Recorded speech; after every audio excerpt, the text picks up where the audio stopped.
Now at 10, this is Fox 61, Connecticut's news station. Good evening. I'm Alexa Farrell. Thanks for joining us for the Fox 61 News at 10. The sun set on the capital city just before 6:30. A little bit earlier these days. It was a warm weekend. That's not what you're seeing right now, but that is St. Pete Beach that we're taking a look at right now, and they're preparing for the Hurricane Milton that's going to be coming its way. But let's get back to things here in Hartford and get a check of the weather with Sam Perry. We're going to check out this video from Florida in just a moment. But Sam, things here in Connecticut as we look ahead to our Monday, we're going to be getting a bit of rain here. Is that true? That's right, Alexa. It looks like we'll finally get some much-needed rainfall tomorrow morning. We're already seeing rain in western New York. But before I get there, let me show you how temperatures have dropped off considerably down into the 50s, lower 50s in eastern Connecticut to 64 New Haven, 63 Bridgeport. See these temperatures? They're not going to go anywhere now because the clouds are rolling in a big way, and they are rolling in very fast because behind it, we have some showers and even some lightning strikes up here in upstate New York through Watertown, New York. Look at the cluster of lightning strikes here. So a line of showers and thunderstorms, but it is weakening and as it moves into a much more stable atmosphere. There's the cold front. That front will make its way into the region by tomorrow morning. So tomorrow morning, the commute could be wet here. A batch of a moderate to even a heavy shower rolling on through with an embedded thunderstorm, and it clears up pretty quickly in the afternoon. School bus forecast. Rain in the morning, get ready for that. We haven't been used to that in almost 2 months. And then during the afternoon, we'll have partly to mostly sunny skies. Check it out, temperatures in the upper 60s to near 70. And those temperatures are going to feel very nice in the afternoon hours. So coming up, I will detail this. Hurricane Milton is the latest advisory, 85-mile-per-hour winds, and this thing is headed towards Florida. Details coming up in a few minutes. Alexa? All right, Sam, thank you. Now let's tell you about how the west coast of Florida is preparing tonight for Hurricane Milton. You just saw that video a moment ago, so let's take a look back at it again. This is St. Pete Beach, where homes right on the Gulf of Mexico are especially at risk. The city there is shutting off public water lines on Tuesday to try and protect their infrastructure. And across the bay in Tampa, people are bagging sand and preparing for the worst. Nick Voltoro at our sister station has that story. Tampa residents aren't taking chances after the devastation caused by Hurricane Helene. No, we're gonna board up, bag up, and leave. The city opening several sandbag locations ahead of the next severe weather threat. It's been so helpful, and I'm so glad we came early for the line gets here. Hundreds showed up at the Himes Park Sports Complex, grabbing their shovels.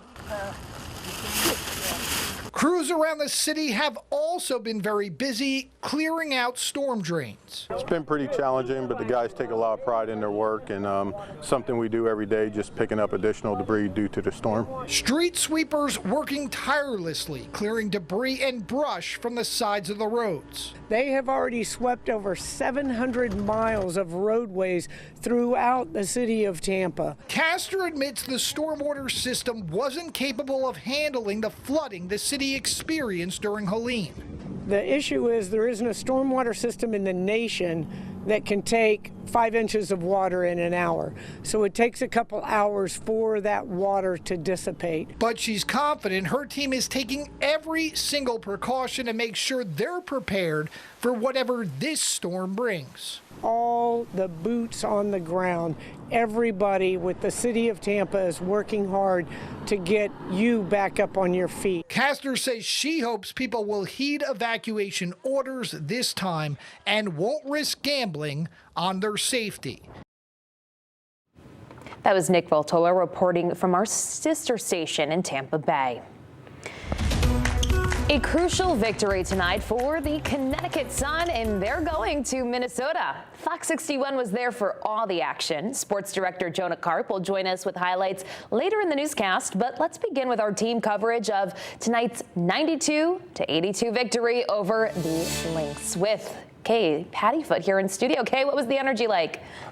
Alexa, it was a sea of orange. Fans tell me they were stressed the whole day waiting for the game and even during the game when the Sun were down. Luckily, the Sun came through and won tonight. Suns fans brought all the energy to the fourth game on Sunday. It was amazing. I've never been to a women's basketball live game, and I thought it was very fantastic, fun, and very lively, very interactive. I was really impressed. It was a good time. So excited. To win Game 4 is like the best feeling ever. The Sun will travel to Minnesota Tuesday for Game 5, and fans say they can't wait to cheer them on. I'm super excited to watch them and see them do better in the next game and hopefully move to the next round.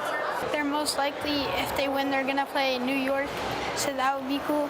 Fans say they have enjoyed the season this year and the impact of women's sports. I love all the attention that the women are getting this year, much deserved. I love the competitiveness, so I've been enjoying it. The next game is Tuesday at 8 p.m. and one fan told me, get this, she's not taking off her Suns hoodie until Wednesday. Talk about dedication. Live in studio, Kay Pattyfoot, Fox 61, Connecticut's news station. All right, hopefully she uses a little extra perfume, you know. Thanks, Kay. In a few minutes, Jonah joins us as he covers the Patriots, the Jets, the Giants, the Mets, and of course, what the Connecticut Sun players told him after tonight's game, so stay tuned. We have new details tonight on an early morning fire at a house in New Haven that we first told you about on the Fox 61 Morning News. One man is dead and 10 people who lived at this home on Elm Street have been displaced. Firefighters arrived just before 6:30 this morning as flames tore through the second and third floor of that house. First responders attempted to resuscitate the man they found there, showing no signs of life, and rushed him to a hospital, but it was too late. One of the firefighters was also hurt, but we're told their injuries are not life-threatening. The Red Cross is assisting the 10 people burned out of their home tonight, and the state fire marshal is investigating. New tonight, a scare at the Danbury Fair Mall. Around 4:30 today, shoppers were told to evacuate and police responded in force. They quickly determined that the threat was a hoax and that there was no danger to the public. The mall was reopened and police call this kind of phony threat an active shooter swatting, and they're investigating who is behind it tonight. Now to Bristol, where a crash involving a motorcycle and an SUV happened this morning around 11. Police tell us Peter Speranza was the biker. He failed to negotiate a curve on westbound Mountain Road and collided with a Honda CR-V headed eastbound. Speranza died at the scene, and the driver of the Honda, 74-year-old Patrick Parenti, was checked at the hospital for minor injuries. If you saw flashing emergency lights and first responders at the West Farms Mall tonight, don't worry, it was just a drill. Fox 61 was notified about the routine training exercise earlier today. It took place after the mall closed for the day. And again, there is no emergency at the West Farms Mall. It was just a drill, just in case of a real emergency. Police departments participated in the 4th annual Keep Kids Safe gun buyback and Gun Safe Day across the state this weekend. Here in Hartford, the PD collected 71 firearms in just the first 2 hours of their event on Saturday. The department accepted handguns, rifles, pistols, and assault weapons, exchanging Stop and Shop gift cards for eligible working firearms. Each day in the United States, 8 children are injured or killed by guns at home. Hosts said that the spirit of this program is to prevent risk by getting rid of any unwanted firearms or correctly storing guns inside a house. The people that have come in today have been really appreciative. We had a woman who came in, her husband passed away recently and left her with a couple firearms. We had an individual who came in that their parents passed away recently, left them with firearms. So I think this does show the need that people are looking for a way to get rid of unwanted firearms in their house. Us as healthcare workers, we just care about our community, and that's our biggest part. You know, we don't want to see patients coming in with injuries related to firearms that can be prevented, and that's a really big part of what this event's about. Saturday's event was sponsored by multiple state hospitals, gun control advocacy organizations, and police departments like Newtown Action Alliance, Mothers United Against Violence, and Connecticut Against Gun Violence. New details tonight on Friday's fiery crash. 3 cars were involved on I-91 in Rocky Hill. All southbound lanes had to be shut down near exit 23, causing a backup for miles. One of the people involved died and 4 others were hurt. State troopers have arrested one of the drivers for DUI. Firefighters and police were on the scene just before 9. First responders say a BMW being driven by 23-year-old Jacob Texador of Ellington smashed into a Nissan Versa, causing both cars to flip over. That Nissan then collided with an SUV and caught fire. 26-year-old Jada Upshaw of Bloomfield, who was driving the Nissan, was rushed to the hospital but died upon arrival. Her passenger, the 2 people in the SUV, and the driver of the BMW only suffered minor injuries. Texador was charged with driving under the influence and released on a $50,000 bond. He's due in court on the 25th.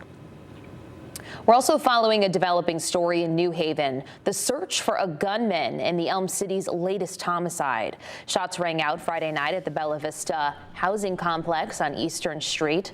It's home to many seniors, some of whom are disabled. Police say the shooter gunned down 56-year-old John Reynolds after an argument. Witnesses say Reynolds was armed with a machete.